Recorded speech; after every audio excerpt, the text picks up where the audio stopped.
Hi viewers, అందరికీ నమస్తే friends. Ashwin retirement ఇచ్చిన విషయం మనందరికి తెలిసిందే కదా. సో అయితే ఇప్పుడు తనుష్ కోటియన్ ని సెలెక్ట్ చేసినట్టు తెలుస్తోంది.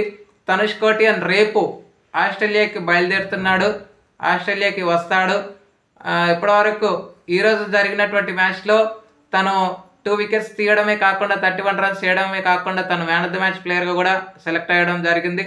అయితే ఇప్పుడు సెలెక్టర్స్ తనని ఆస్ట్రేలియాకి పిలిపించే యోచనలో ఉన్నట్టు తెలుస్తోంది. రేపైతే ఆస్ట్రేలియాకి రావచ్చు. అదేవిధంగా మొహమ్మద్ షమి కూడా రిటైర్మెంట్ అంటున్నా ఏంటంటే తను దూరం అవ్వబోతున్నట్టు తెలుస్తోంది 2 టెస్ట్ మ్యాచెస్కి. మనం చెప్పుకున్నట్టుగానే లాస్ట్ మ్యాచ్లో అంటే లాస్ట్ 3 మ్యాచెస్కి ముందు చెప్పడం జరిగాను కదా, ఏంటంటే తనకి చిన్నపాటి ఇంజరీ ఉన్నట్టు మనకి న్యూస్ వచ్చింది. సో అదే న్యూస్ ప్రకారంగా మొహమ్మద్ షమి